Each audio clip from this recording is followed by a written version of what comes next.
Hello, everybody, and welcome to the last CertiCraft of 2023. We all have more, don't you worry. But it is the last one of the year. There's been so many that have happened, and I can't believe we're in our 40s. We're on the 41st episode. We got an amazing human here today with us who I will introduce in a little bit after doing a few housekeeping things and all the intro things that I usually do. But yeah, I'm excited to bring Kevin on stage here in a bit and get into a great discussion with him today. We've been having an off-air discussion for the past 15-20 minutes, and I hope a lot of what he brought up he brings up again because it's juicy stuff. um, what up, everybody? I'm Sammy. I am the CEO and one of the founders of CertiCraft. CertiCraft is a business on a mission to help craft cannabis producers transition into and thrive in the legal market. And we try to make that very easy through our compliance platform that makes the headache of Health Canada and the CRA go away once you are licensed. That's all I will say about our business. This is not intended to be a glorified ad like so many webinars out there. This is trying to be a real discussion on the craft cannabis industry. And the State of Craft, if you haven't been here before, is a series where we have real discussions on the state of the legal craft cannabis industry. And as many of you here know, because anybody here is probably part of the craft cannabis industry, it's pretty fucked. There's a lot of things that are pretty fucked up about the industry and how it is right now. Most of the episodes that we do tend to focus on kind of the problems and the negatives and like how do we like address some of the things that are really bringing people down and like it's a really hard place to be. And so I'm actually really excited to have Kevin here today because he's been through hardship too, but he's also finding a lot of success. And as a small micro, to find the success that he's had to the point that he's now expanding into a standard, I think that's such a cool story. And it'll be a breath of fresh air to have somebody who is very joyful and moving in a positive direction with their vision that they have realized to be here today. But I'm getting ahead of myself because there's still a few housekeeping items to do before introducing Kevin and getting into that. So we have a chat, and I see you guys have found it. 4 messages already, 5 messages. Oh, fuck yeah. This thing is always so much more fun when people are interacting in the chat. There's emojis that somebody discovered. I saw like the little party things go up there. Use that stuff. It's so much more fun when you react to what we're saying and add to the conversation. If you have questions for Kevin or for myself, there is a questions tab that's different from the chat. Use that to ask your questions because that way it won't get lost in the chat and we won't know that it's there. We'll go through the questions at the end because Kevin and I will kind of have our discussion without looking at the questions. And at the end, we'll kind of like shift gears from discussion mode into like, what does the audience want to know? You can also upvote questions that you like, and I'll ask the questions in order of what's been most upvoted. Final thing that I will do before introducing Kevin is a land acknowledgement. So I live in Nelson, BC. Nelson is on the unceded territories of the Sinixt and through intermarriage, the Tinaha people here. Tinaha, interestingly enough, is written kind of like almost like Kootenai. It's got like a lot of like that similar writing in there. Is just pronounced very different in the original language compared to the white version of it. But it's not quite the same thing. But anyway, it's something I noticed whenever I've seen it written. But yeah, this area here is one of the sadder parts of Canada in terms of colonial history, in the sense that there has been a lot of murder and forced deportation and dark, dreary things that have happened to the original peoples here. There used to be a population of thousands in this area. Now it is just a handful of people, literally less than 10. I'm not going to get too much into the history of it. I usually say a bit more about it, but I don't feel up for that right now. So what I will say, though, is that wherever you are in this country that we live in Canada, there's been a pretty huge genocide that's taking place here, and there's still a lot of not okay things that are happening towards the First Peoples. And I think any step towards meaningful reconciliation, which I do see starting to happen in Canada. I think that's a cool thing about Canada, that there is meaningful reconciliation starting to happen. But the first step of it in any local place that you're in is to just learn what happened, what actually happened to the people who were there before you. So I encourage you, if you have not done so, to take the time to learn about what happened to people on your land. All right. Ready to shift gears here now into this discussion with Kevin. Kevin, I apologize for taking it all dark and dreary before bringing you in, but that's the way she goes. Hi, Kevin. How are Hey, you? how's it going? Doing I'm doing all right. It's been a hard few months for me. I've been pretty burnt out. I've been having a very hard time with life generally, and it's started feeling a little better this past week or two. But that's kind of the honest answer of where I've been. It's been hard, but it's starting to get better, thankfully, and I see things shifting, which is a relief for me after some pretty fucked up months. Yeah, Thanks, no, Tara. Appreciate that. it's been some crazy months. I don't know, just making sure you can see me. When we changed over cameras, mine went blank. So I don't Oh, know we if can. it. I can see you and hear you. Can everybody Okay, else in the audience see and hear Kevin? Can somebody say something in the chat? I just Yep. know I went blank. Okay, perfect. Okay. Tara and Jessica both say that they can, and Okay, Nick no says on worries. it, which I assume means that he can. So, Kevin, Hey, can you please take a minute or two to introduce yourself? You first, personally, and then Royal Harvest, your company. I'd love like two separate introductions there. all right. Well, first, Sammy, thank you guys for asking me to come on. My relationship with you guys goes back to the very first day of me getting blessed to come into this legal industry. CertiCraft is who we decided to go with to do all our online plant tracking, etc. So, I mean, I still remember the first phone call on the phone with Nick and just spieling my passion out about what I was going to do. And to have you guys part of this whole journey so far, to be able to watch us as a team start to grow together is pretty amazing. So, I want to thank you guys again for having me here today. Like I said, it's Fuck an yeah, honor, man. and I feel like we're almost family. We've been dealing with each other for so long now.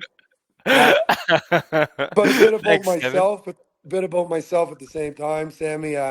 Kevin Varner. I come from the East Coast. I come from a family where we were lower middle class. You know, it was always a bit of a struggle. Money was always thought as hard to get. So I grew up with the mentality that money was a hard thing to get. So I watched my parents struggle from a very young age. So as soon as I was able to do something and not be a burden to them, I started. And I mean, my parents didn't do have anything to do with cannabis, but the whole community I grew up with, everybody's parents did. I mean, so by 12 years old, I was cracking seeds on my mom's window ledge. And I remember when I was 13, the summer when I was 13, I hung 400 plants in my parents' basement. And I remember my mom saying, "How long does the house have to smell like this?" And then that's where it all started from. And it's been a lifelong journey from there. In touch with Royal Harvest. Royal Harvest is truly a lifetime, an accumulation of love and passion for this plant. I watched it save my family. At 16 years old, when I'm looking around, because I've always believed in something greater than myself, when I'm looking around wondering, am I doing something wrong? I've always had that. I grew up in a family with faith, so I always had that heaven and hell theory, that Mhm. whether God is real kind of thing or not, it's that thing that tries to keep you on the straight path, right? So at 16, when I'm looking around going, am I doing wrong?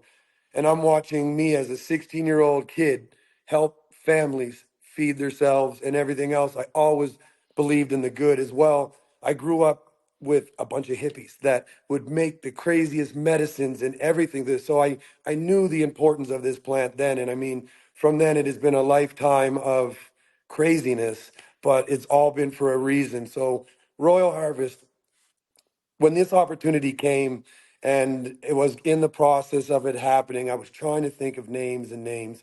And again, I went to, I believe there's always something greater than self. And I was trying to think of a name, and then one day just Royal Harvest popped into my head, and I just think that the name Royal really brings to what I believe this plant is. Like I look at every other industry in our world, but there is nothing that can heal like this plant. There is nothing that can create more opportunities with this plant. This plant can help fix a lot of what we're going through. Like to me, I'm not sitting here thinking, oh man, I grow some nice weed, so I'm going to make money. I'm in my mind thinking, how do I help make a change in this world that is going to help because we need it, right? So, Royal Harvest is accumulation of a whole lifetime of love and passion for this plant, slips and falls, ups and downs, wins and losses. And yeah, it's let's go. We can't think negative. That's what's happening in this industry. It got destroyed so bad that these poor guys like myself that are trying to come out of the gate, that are wearing the weight of taxes, all the red tape. And I mean, I know there has to be red tape. We had it so loose in the legacy. I get it. But they're almost making it too hard, that it's so hard to get to that point. So the way we think, a great man who's my biggest mentor in my life had said to me, you become what you think about. And if you're going to sit there every day thinking about how much you're struggling, how bad you're doing it, and you get engulfed with that, you know what's going to happen every day? You're going to wake up and struggle. That bad stuff's going to come through. So Yeah. everybody, if they watch my Instagram, they see me showing the cool stuff, which is good. But I also do share that there's still struggles, but the depth of the struggles are really deep, but I don't let them hold me back. I don't live my life like, oh shit, I'm ruined. I'm happy because I get to wake up tomorrow, do what I love again, and keep pursuing it to make it better, right? So Yeah, through that, I find a lot of great things are coming in, right? you can have struggles and be like realist about it and be like, no, this struggle is actually happening, and not have it be like the sole focus of your attention and energy. And that's, I think that's a, it can be hard to do if the struggle is like really, really, really hard. But Yep. ultimately, like you said, if you're always focused on that negative, focused on that struggle, that becomes a Yep. defining aspect of who you are in that period of time. And a thing that really changed my life and taught me this is I was overweight my whole life. Growing up, my nickname was Heavy. I tried losing weight before. I came down and said my DNA is not supposed to do it. And I had got to a point where I was like 320 something pounds. I walked up 13 stairs from the basement. My chest felt like it was going to blow out. My knees hurt. I'm like, I am going to die if I don't get this right. So I started going to the gym, and I every day consistently, and the struggle was real. It was hard. It's hard to not, when you eat junk and use food as a crutch, it's hard to say no, hard to Yeah, discipline yourself. But when you really do, I look at it, I used to tell people life is hard, pick your heart. Do you know what I mean? It was hard yeah, for me to get up every morning, eat clean, and do that. But it was hard for me to tie my shoes. It was hard to walk upstairs. So, you've got to break down in your life. How bad do you want something? And then yeah. don't look at the bad things as, oh, fuck, I'm ruined, because that look at the bad things, say, oh, shit, this happened. How do I correct it, make it better? And that's kind of how I live, right? So through that fitness and weight loss, it transitioned into here. And I mean, it's been a work in progress, but I mean, it's showing through what's happening, right? What that stuff you hear about manifesting, faith and belief, in yourself, something great in you. Take it from a guy like me who thought none of that was real. It is true. So hopefully everybody can start shifting the way they think, as example through me, what's coming through cannabis with me, that yes, we can do this. Still struggling. It's still hard, but we are going to do it, and it's showing, right? But the word manifesting, like, because I live in the Kootenays. I'm surrounded by a lot of different hippies here, and I consider myself to be a hippie too. Even though I've created a tech company, like I'm a hippie at heart for sure. And a lot of people in like the hippie-ish communities, they'll use the word manifesting to mean like it'll just happen. But manifesting doesn't work that way. You have to No. put the fucking time in. You have to put the That's work right. in. If Well, I tell people this because everybody says, "Oh, I want money. I want to have this." But if you just want money without a purpose and a goal to get it, you're never going to get it. And then on your way to get it, if you get knocked down and you don't get up again, you're not going to get it. And that's what happens, right? Like I see it all the time. The struggle gets so hard that people give up. And yeah, then once you give up, mentally and everything else, you still show up and work every day. But if you mentally give up, your work's not going to go where it needs to go. And I see that is what's happening because even with conversations with you and our pre-interview, you're like, we always talk to people and everybody's like, fuck this, fuck that. And that's what they're creating. They're creating fuck this, fuck that in their world. But when I wake up, I'm like, fuck, I get to do this again. I go into my room. I love it. You know what? I'm having a struggle getting some, the legit side where I'm doing this all myself, needing SKUs and this, like the mountain of stuff I got to go through, plus what I'm already doing is crazy, but I get to do it. So it's, all comes down to how you think and what you take from things and where you go with it. So on that note of,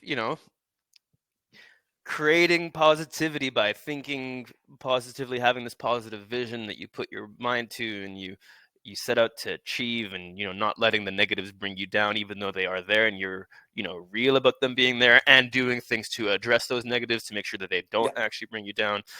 I'm curious if we can kind of go to the genesis of Royal Harvest. So I know you have a long history in the legacy world. Like you were saying, since you were younger than a teenager, even you'd been Yeah. working with the plant. Um, how did you transition from the more illicit world into this now regulated legal world? Was there like a moment where you just Yeah. was like, okay, it's happening? Like, and if there Well, was, can you speak to that? okay. So if you ask any of my trimmers who have been with me, I've been very blessed because, like I said, I am the same as you see me as I've been through that. And I've had trimmers follow me my whole career because, it's a great work atmosphere. Do you know what I mean? So Yeah. I remember years ago before a micro was here, when the market was dying, people were running out, and I was like, sitting in these trim rooms, and I would say to them, like, I'm going to do this, right? Like, I'm going to make this happen. And I lost my train of thought. Where were we? I was asking you about how Royal Harvest came to be, what the genesis was of that, and you started talking about Oh, yes, yes. trimmers No, that have I been got with it. you through There we the. go. I got it. Sorry, I got you, Sammy. So I started saying what I wanted to see in my life, and this was going through that. Then through my hard work, through the quality of the product that I put out, my business partner, they had invested a bit of money to build this small micro, but it was in the middle of nowhere. So the people that were going to run it, some things that happened, and it wasn't able to fly. So because I had put in the hard work, my friend who did the electrical on it actually reached out to me and said, "Hey, I have an opportunity for you." So in life, we're all going to get opportunities. There's a lot of shitty opportunities, a lot of good opportunities, but you have to, sorry, but you have to be able to look at every opportunity, right? So when this opportunity, this micro came up, Sammy, it was like a 6 hour round trip drive for me to do it. I know the kind of work that it takes, but here's your opportunity, Kevin. What you've been talking about for years and what you want to do is here. So I knew that I didn't want to be, once the legal market came, I knew this is what I wanted to do. Since I've been a teenager, I've been telling my parents, I want to do this for the rest of my life. Yeah. So again, you're going to get some lot of opportunities in life. Find the good ones. When you get the good ones, work for it. Let nothing stop you. Not a 6 hour round trip drive every day. Not it being built so bad that you can't even have clones here to start. There's, the most worst built rooms I've ever seen. None of their fault here. That goes back to consultants that were going around and doing builds for people, right? Like this place, they should have said at the beginning where it's located, what it running off of generators. They should have said, you guys need to consider what you're doing. To be honest, the people who did it said to me, this was the biggest mistake we ever made. But at the same time, it wasn't because I came. I'm very blessed, right? So that's how my introduction.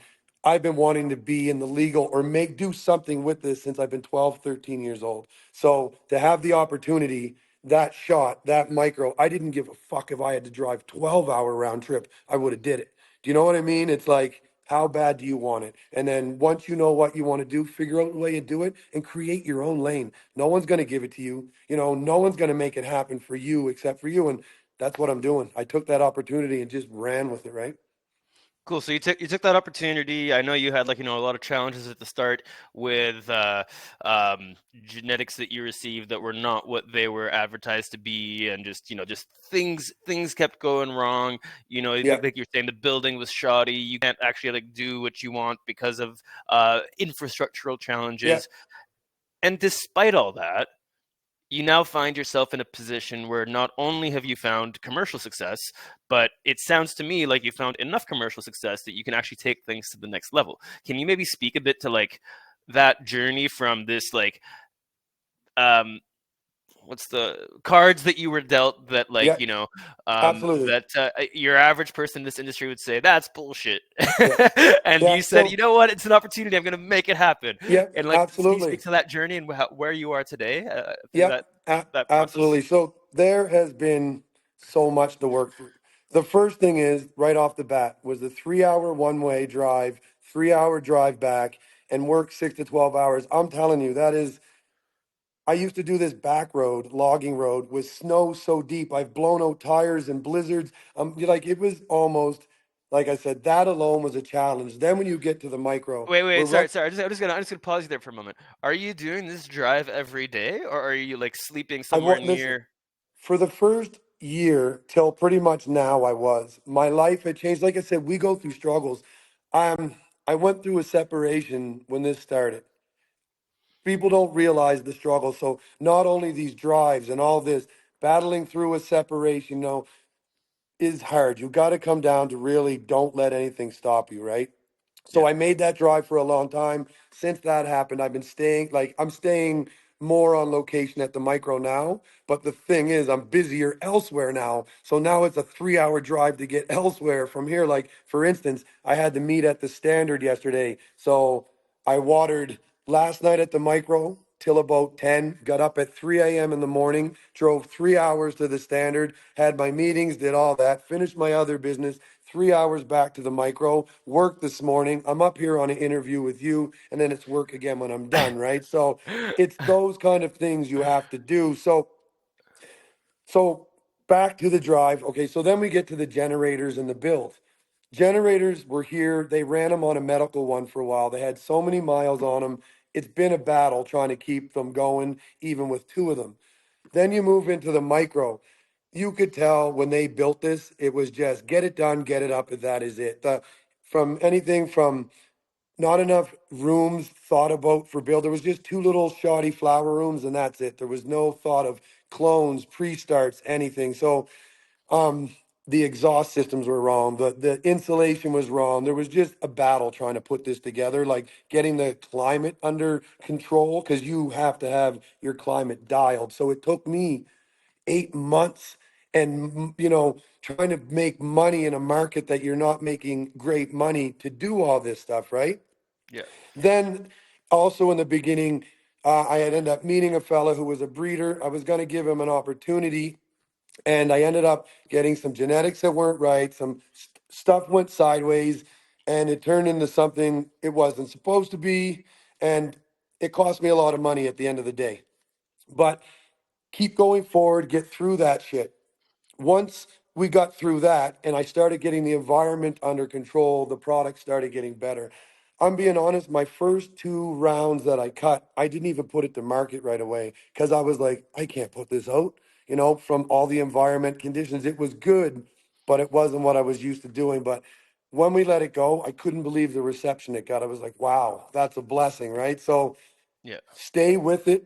All those things you have to battle through, just keep pushing, and it will come, right? So, yeah, So, so Kevin, tell me about the standard. You mentioned it briefly in one of the last things that you shared here, and I know part of this conversation is that now you have this other opportunity. There's this standard that's emerging. yep, You're scaling on up in the world. Royal Harvest is yep, going bigger.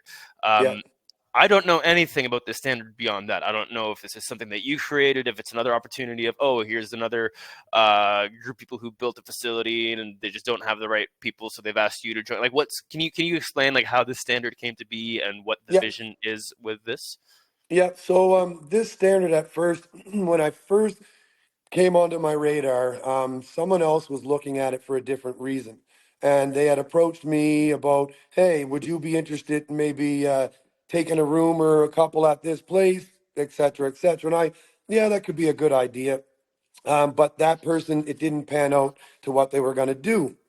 So as we started growing as a brand, as I started finding my stride, with this the blessings I've had from like the unicorn and the collector's cup, and just as things have started to grow and people are realizing, hey, this is some really good weed, and it's building a demand, we went and circled back and looked at it like, hey, we have an opportunity to walk into a place, because yes, it was a place that was built.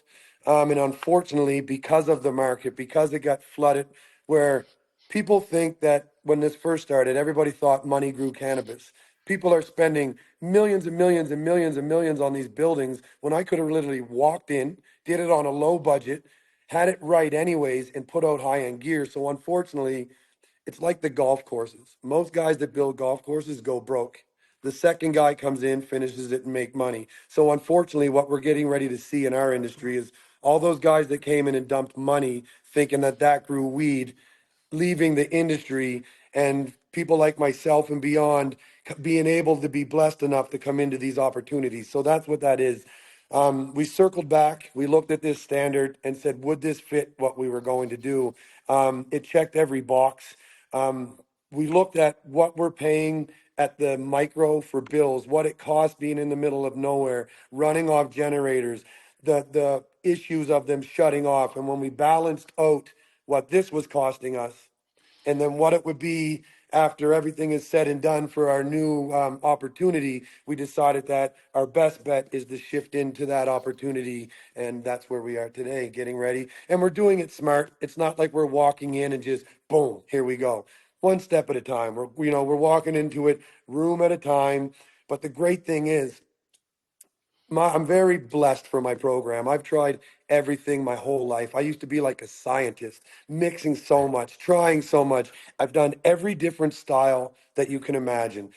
And about 7, 8 years ago, I went back to what I learned when I was 12, 13 years old. And I dialed it in even more. And for the last 7, 8 years, it's just been consistently cut, clean, fill, flip at a high end caliber cannabis. So, because of these opportunities, getting that program dialed in, we're able to keep our costs down of operating so low that it just made sense to walk into this standard, grow into it gradually. And the great thing is, we're going to be able to put out so many more amazing products. Like we're just getting started. Like the extracts, I'm super excited about. Like, Cool. we've been playing around with my gear a little bit to see what we can do. And like I look at Bubble Man, he wanted to do a sample run. We did it on some of my dry flower, 100 grams. We got 30 grams of bubble hash. 70% of that was full melt. Ryan from Rosin Unity, they were doing presses, getting like almost 40% THCA. The returns are good, so we're excited to be able to offer that and bring so much more to the market. So again, it was a no-brainer walking into the situation that we have now. So is this standard going to replace the micro? Is that kind of what you're working towards, or is it going to be like in addition to? Well, it's like this. That is something that we're going to access, right? Like where the micro is, because of its location, it's tough. We have to have trimmers come out, rent an Airbnb so they can stay there. I've got to pay, like it's hours of a drive, so we have to pay everybody extra. The cost of making this run is far different than it would be if we were in Yeah, Kelowna or in yeah, Vancouver. You know what I mean? yeah, So there is a lot to this puzzle here. Is it going to stop right away? No, but we need to access, because to me, the more lights, the merrier, right? Because yeah. there's a lot of demand going on for a certain caliber weed.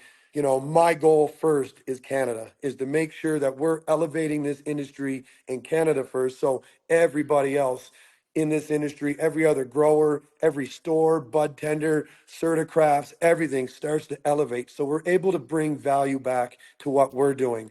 Once we get our shit right in Canada, then we can start really branching out to the rest of the world with pride, saying, look, this is how we're doing it and it's working. Right now, hats off to everybody going overseas because they're, it's a tough market in Canada. But, I think we get Canada right first, elevate what we're doing, and then move to the overseas market, right? Cool.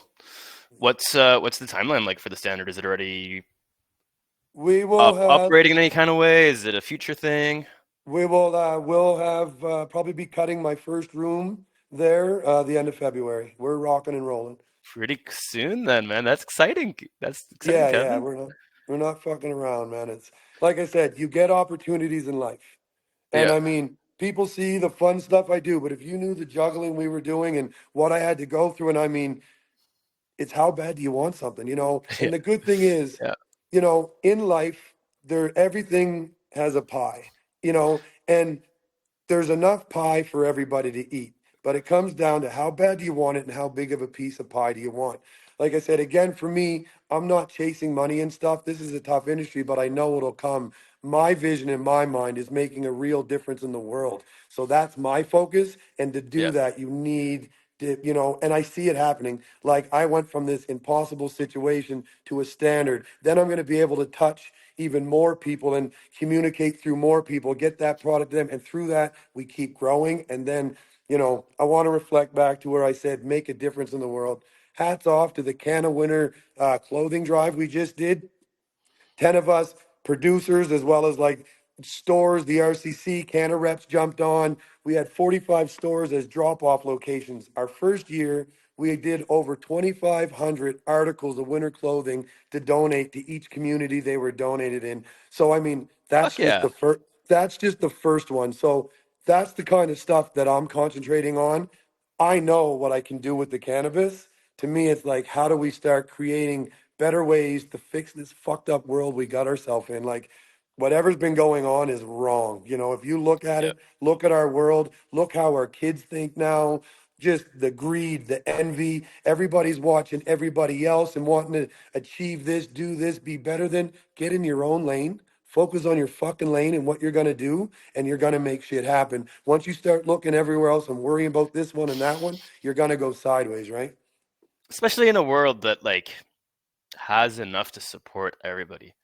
Like this planet, Beyond, we we beyond. we are we organically evolved here in a way that we can be fully supported like every other form of life, Yeah. except somehow we've been infected with greed. Yeah, we are. We've conflated greed with need. We've Yeah. conflated these two words Yes. together, Yeah. and it's Yeah. just it's bullshit. Yeah. It Greed is not really need. is. Like honestly, we are our own worst enemies. Like I look at my life and I was a victim of that my whole life. I chased the wrong things. I lived for the wrong reasons.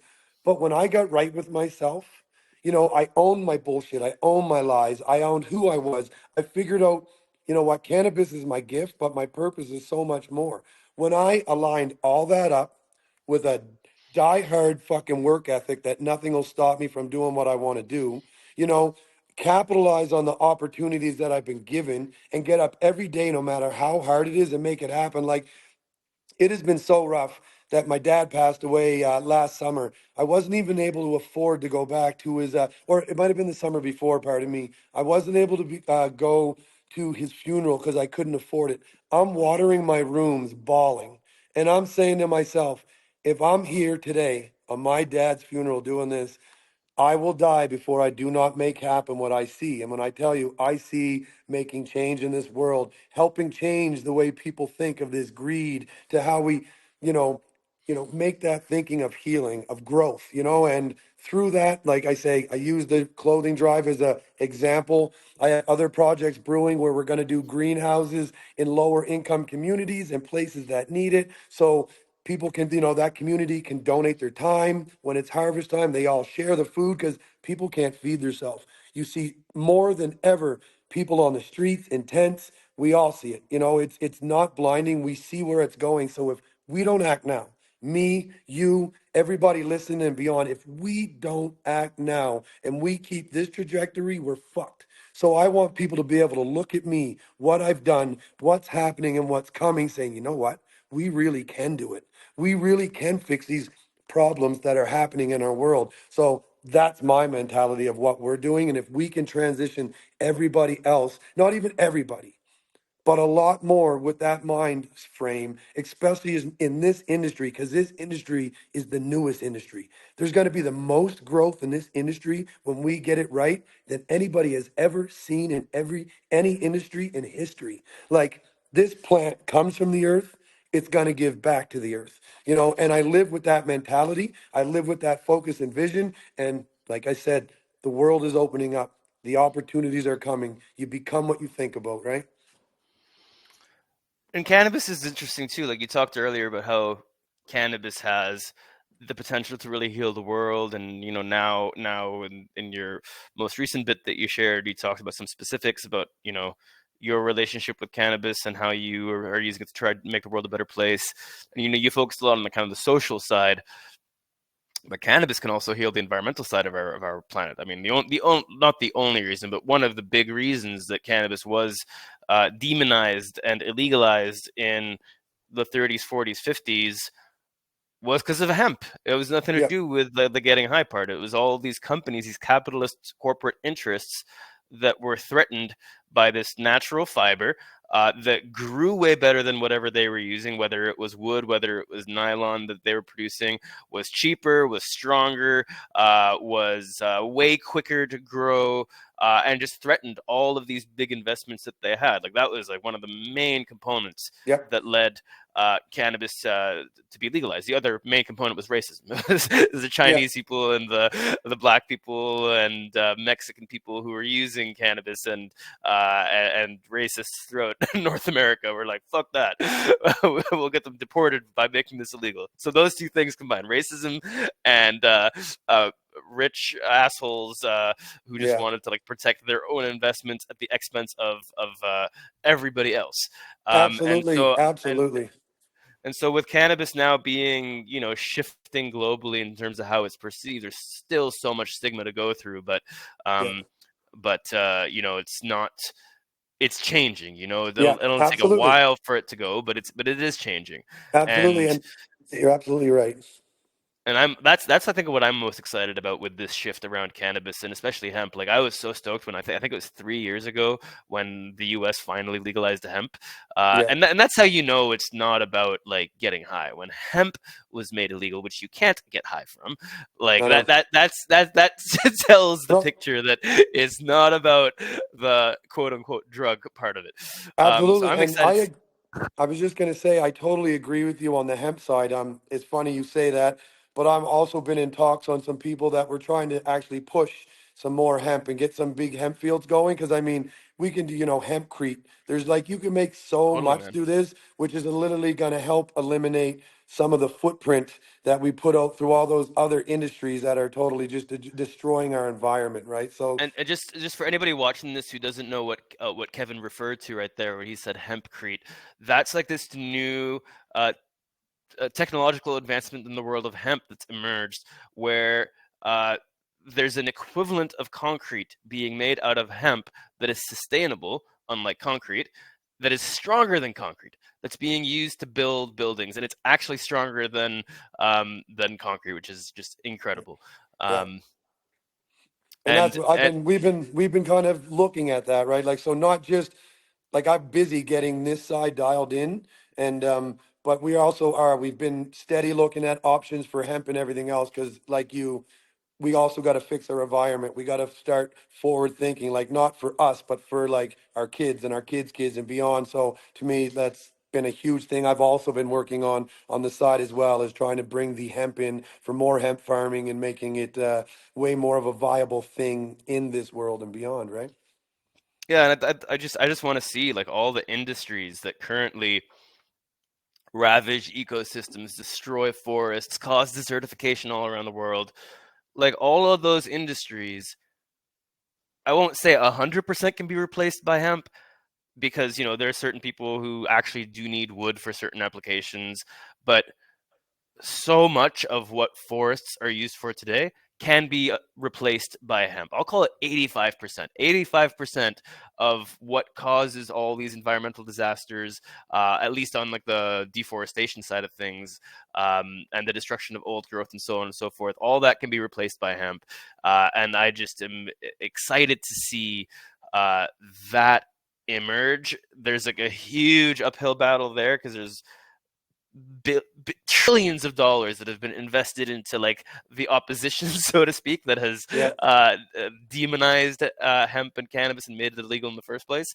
But given how much more affordable, how much more sustainable it is, how much higher quality it is, um, I think that there's a future there, and that's one of the things that I'm really excited about that doesn't get talked about often. And one thing I'm really curious to see, right now, Health Canada has a very heavy-handed, over-regulated approach to this industry, and the destruction of cannabis is this very important thing. On anything that you grow that you're not selling has to be destroyed.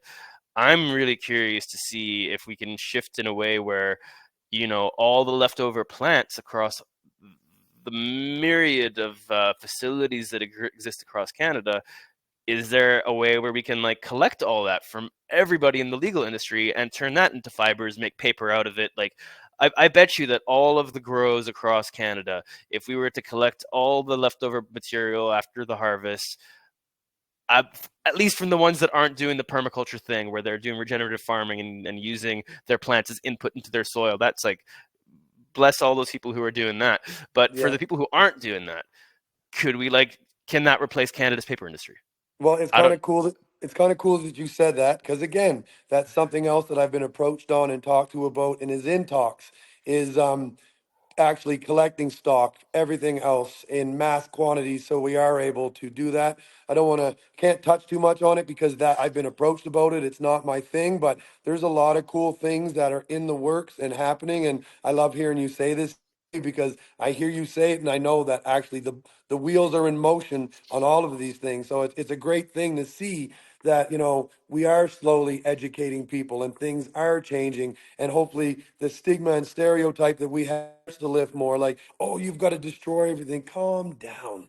You know what I mean? Like a bottle of booze laying around is going to hurt you worse than a little bit of a cannabis plant laying around. Like, Yeah. let's start Let now alone figuring let out alone like a leaf or a stalk where you're yeah, just not gonna get high from that. I know. So it's, again, here's Health Canada and them when they set this up. Obviously, you know, there should have been a bit more like what is what before they started, because it's like they made this up out of the air, and I'm not downing them because they're doing their best, but it's like they made it up and said let's go, and now it's like, oh shit, But right? you know what, man? Like, I feel for Health Canada.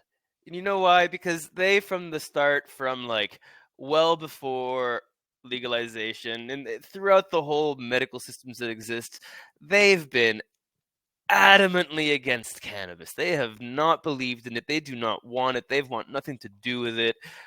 And they're being forced to do it by like other parts of the government, initially through the court system, now through Trudeau to saying, hey, you got to do this shit. And it's like, I think that is one of the biggest issues in the industry, that you're forcing an agency that is on like a deep, deep, essential level vehemently against cannabis. Why the fuck are they regulating this thing? Like, of course it's not going to be done properly Yeah, if the agency in charge of it is against the fucking plant, if they don't think it's absolutely. actual medicine.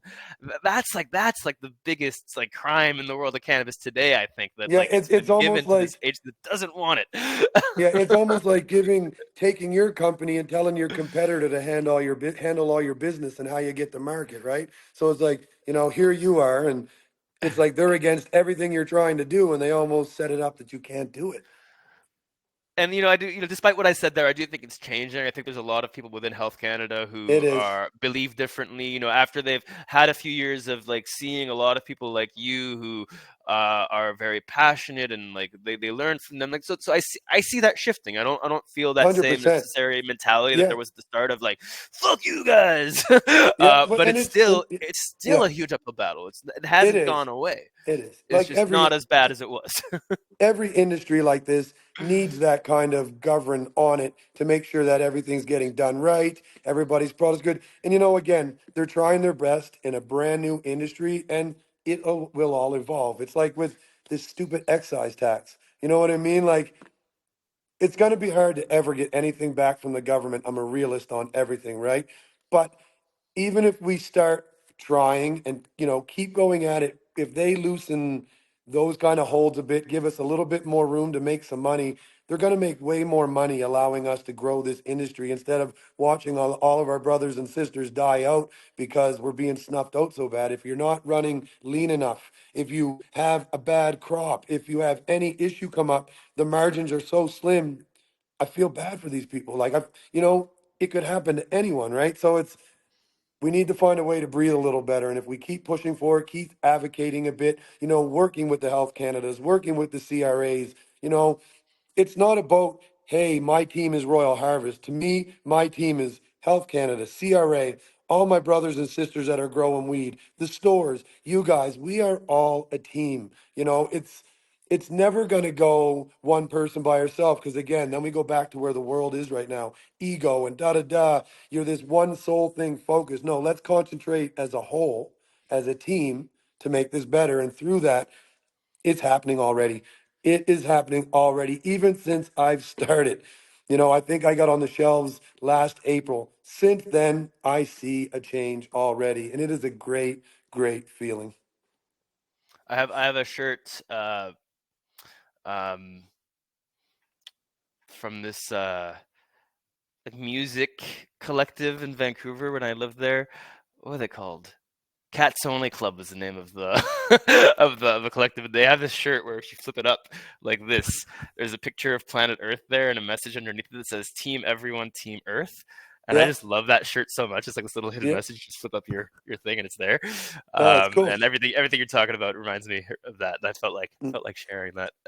No, I appreciate that. Yeah, no, it's definitely a team. Like it's definitely a team. You have to be like, I've got some pretty amazing collaborations in the work, and even more coming down the pipeline. Like it is fun, to be able to Dude, do this for real is insane. Like I'm doing what I thought was impossible. That's why I say nothing is impossible. And to be able to really harness it, do it on the up and up, we're able to create it to be the greatness it is. Like there's no more hiding and just getting it done. It's now, you know, showing it, growing it, and it's the most amazing time in my life.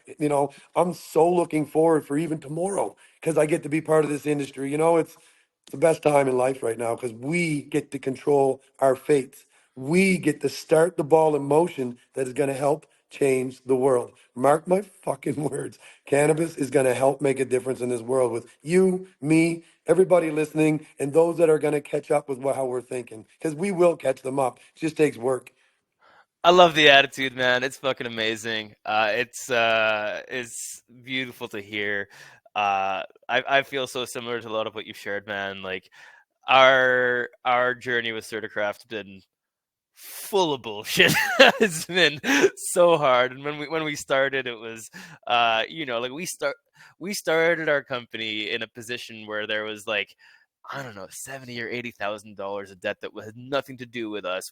Yeah, We took over a business that had like done some stupid decisions, but me and my co-founders were all like employees of that business, and we kind of had a choice. We built what eventually would turn into CertiCraft there, and we had a choice of either walk away and we don't get to work in this industry anymore, and because the company owned all the IP, or yeah, take it over, assume all the risk, assume all the baggage, and make it work somehow. And yeah, everybody was telling us, don't do it, don't do it, this is stupid. Our lawyers tried to convince us not to do it, but we all believed in what we were doing. We had this vision. We yeah, were like, no, despite the odds, we're gonna yeah. fucking do it. We're gonna make it happen, and we have. And it's all because of the people in the craft industry, man. Like we when we started our Absolutely. business, there was nothing like at the time when we started, the cheapest software available was $5,000 a month for a micro. Yeah, That was like the going rate. And it was just like we looked at that and we are like, the fuck is this? How is yeah. anybody in the craft side gonna ever That's have that. any chance of success with Yeah, this? This that's is that not gouging. possible.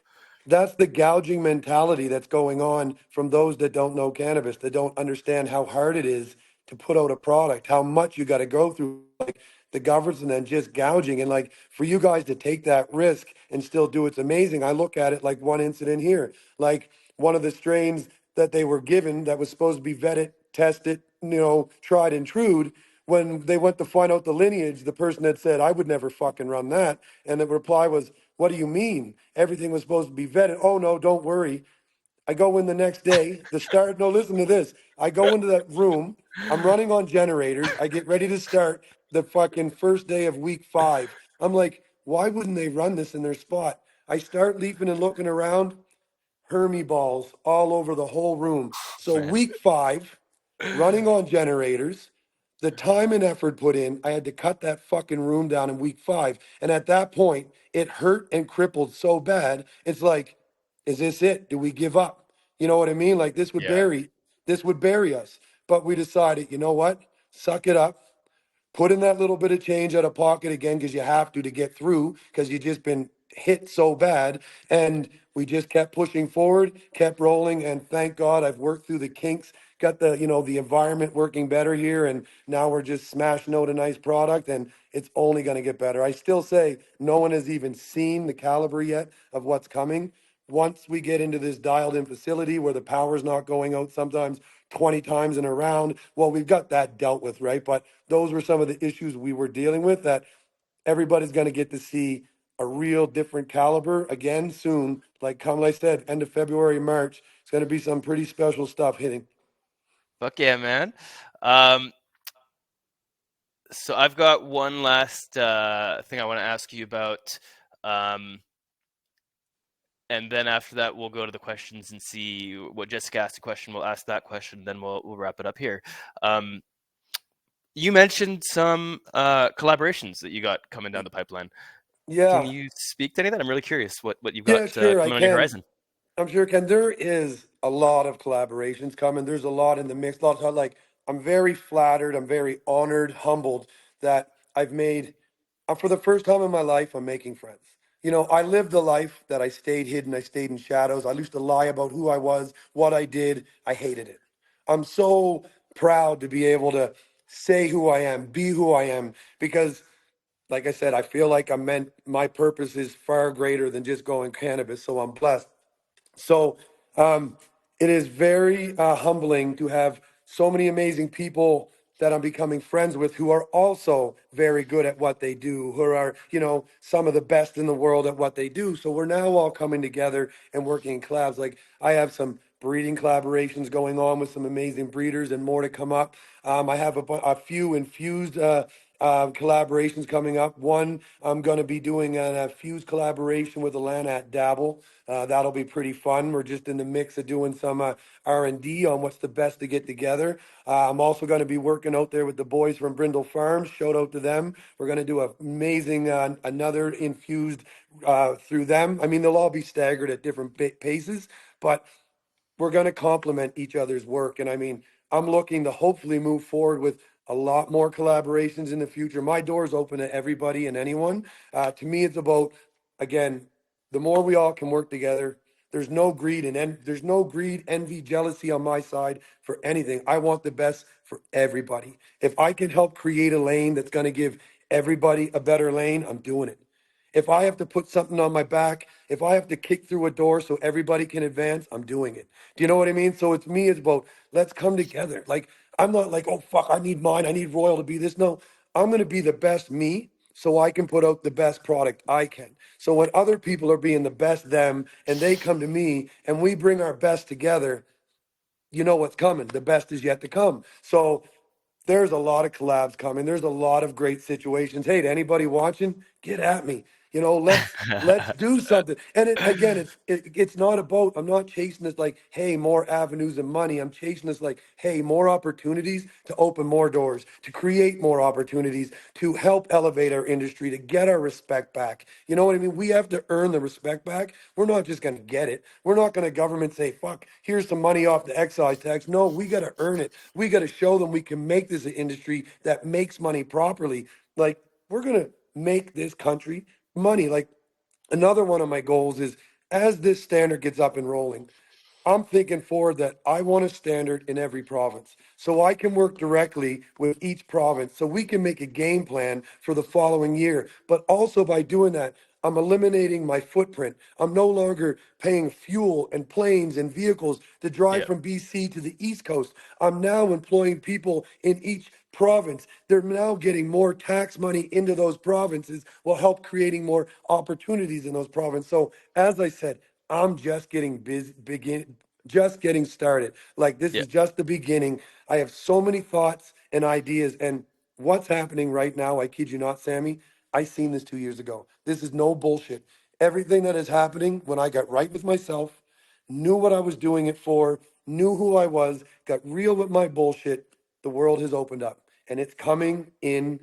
Like I said, positive out, positive in. Look at me. I'm sitting here on your guys' podcast, the last guy of the year. I feel honored. You know what I mean? Very blessed to be here. So, again, so many collaborations coming, so much good stuff coming. The more doors we can open, the more people that can hear us, the more individuals we can educate, is the quicker and the better it's coming. Like I said, since I've got onto the scene and actually, because I wasn't even in a freaking dispensary before I get into the legal market, and it took me until I had the first product on the shelf before I went in there. So, the more people we can get through the doors, educate, and I heard somebody say to me the other day, and I love all my buddies, they're like, I'm the last person that wants to see the legal industry. And I would have said that a long time ago. But I so believe in cannabis and what it is that we need to be legal. We need that respect. We need to be able to do the research and everything it takes to take this to the next level, right? So it's pretty Yeah. amazing, man. So the best is yet to come for all of us. Well, Kevin, put it up here. Let's have a little virtual high five. Oh yeah. Perfect. There's delayed sound. Oh, two high fives, three. Cool, man. I appreciate that. You I got appreciate you your got to have attitude. you got to have Nick on the sound effects like those old movies, like yeah, yeah, yeah. Be like, yeah, You're just gonna get a bong and just like yeah. bubble it all He's back there. conversation long. Yeah, yeah. It's funny. All right, we got one question from the audience here. Jessica Yeah. Bowman asks, "What would you say if you could speak to your 12-year-old self now?" Like, oh, that's a great question. If I could speak to my 12-year-old self now, I'd say, oh, what would I say? That is a great question. I would tell them that you're gonna do it. You will believe in yourself. That's a hard question. Like you'll get there. I was a confused child. Like, I went through hell and back. I put my,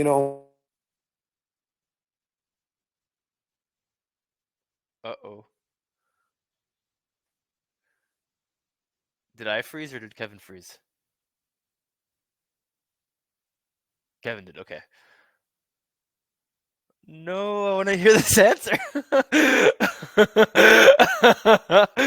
Oh, Kevin, if you could hear us. Oh man. What time? We were almost at the end. It was like just a minute or two left, and and then we're getting a vulnerable answer to a beautiful question, and universe, why?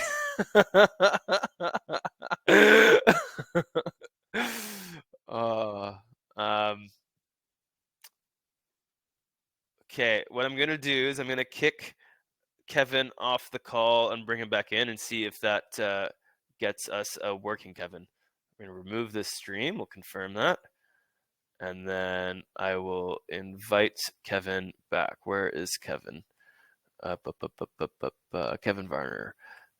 Invite to participate. Let's see if that works. If we're able to get Kevin back here.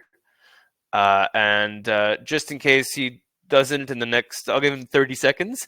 If he doesn't, I'll just say thank you guys for being here today. It's been beautiful to have you guys here in this lovely conversation. Thank you for supporting the state of craft.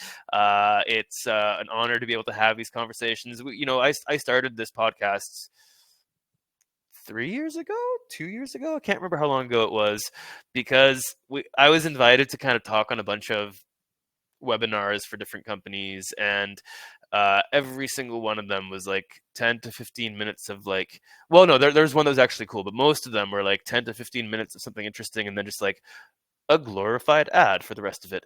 And I witnessed that a lot too. Companies would put out these webinars, and I'd be like, oh, let me check that out. That sounds interesting. And then it's like 10 minutes of something interesting and then just like an ad for the next 45 minutes about whatever they do.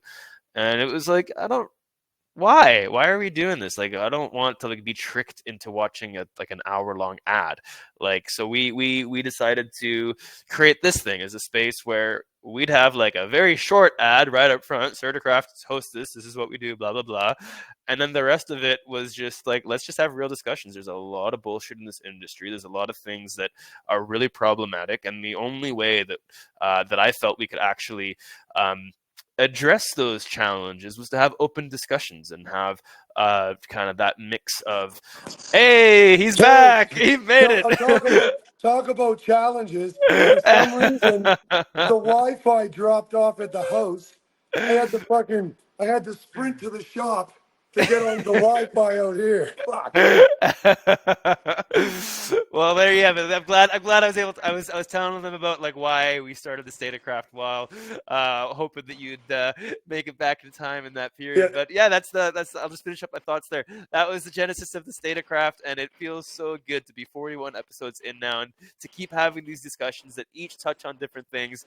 And there's been so much that is immersed in this podcast. We created the BC Craft Economic Development Panel as a result of one of the episodes we had here, which is a collection of the Kootenay Cannabis Council, the BC Craft Cannabis Association, the Retail Cannabis Council of BC, and the BC Craft Farmers Co-op. We've had biannual meetings with every agency in BC that touches cannabis in any way, and we've had a lot of changes that make things easier. Like Kevin, you don't have to do what's it called? You don't have to pay for recall insurance anymore as a result of our work.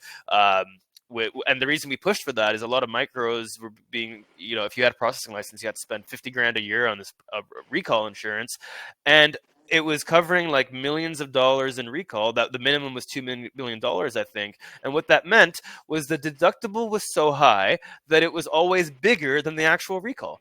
So no insurance ever covered it for like a smaller scale operation. It was like, well, why the fuck are you forcing people to spend 50 grand a year if they're not going to see any benefit from it? So, shout out to the BC government. They've like listened to a lot of our changes and requests and have made changes. They're making more changes that I can't speak about right now, but there is stuff coming down the pipeline. It really upsets me how long they take. They're doing the right things, just years longer than they should be, but it's going to yeah. get better. And that's kind of like, that was the vision of this podcast, is let's have these discussions. Let's figure out through these open conversations what we can do to make things better, and then actually do it. And it's been, I'd say it's been a success. We've had a lot of success in creating a better reality for people. Still have a long way to go, but that was the thought process behind the State of Craft. And I'm glad to, like you said, Kevin, glad to be bringing out the new year here, or the end of the year rather, with you on a positive note, with somebody who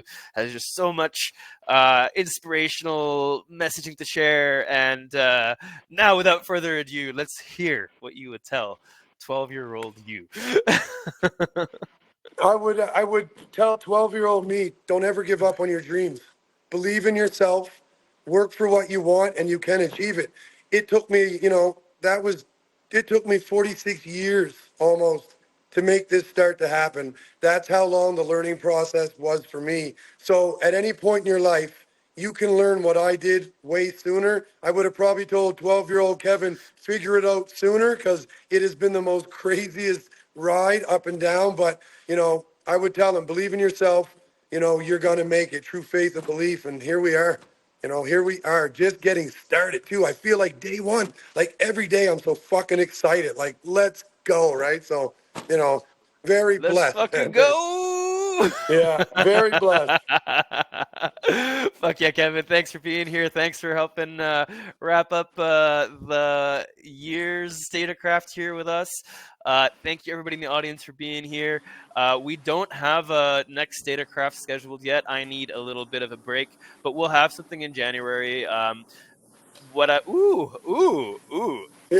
I Ooh. figured I might as well come in here for a minute before we leave. I see a sea of green. It's beauty. uh, I do think our next Datacraft. I've gotten to know this woman in California that runs a craft cannabis policy advocacy organization. They represent a ton of farmers in the Emerald Triangle, and really curious to kind of learn about other jurisdictions. What's going on there? How do they approach kind of similar or different challenges? So I think that's going to be like where I'm going to try to start the year in January with the State of Craft. But I've just been so overwhelmed. I haven't had. That's really what it comes down to. I've been so overwhelmed. I haven't had the capacity to like kind of make this stuff happen. So going to take a few weeks break here, and then you'll hear from us. We'll email everybody once the next thing is announced. But thanks again, Kevin. Appreciate you. Thanks for showing Thank off you, your guys. crop there. And maybe we can end off on a joke. You guys want to hear a joke before we wrap it up? I'm in. Kevin, what kind of joke do you want? Do you want a wholesome joke, a dirty joke? Let me know. Well, it doesn't need to be dirty, but let's not go wholesome. Okay. You know what? It's almost Christmas. We'll have a Christmas themed joke. Perfect. Why is Santa very, very, very frustrated? Why? Because he only comes once a year. That's a good one. See? And he's got a pretty big sack too. Oh, yeah. That's a good Cool, one. guys. We'll wrap it Okay. up there. Thanks for being here. Merry Christmas if Thank you you. celebrate it. Happy Hanukkah if you celebrate that. Happy life if you celebrate life. And we'll see you all in the new year at some point. Ta-ta, y'all. Where's the end Cool. button? Oh, there's the end button. Oh, yeah, and if you're watching this on YouTube, like this video, share it with your friends, subscribe to our channel. Peace.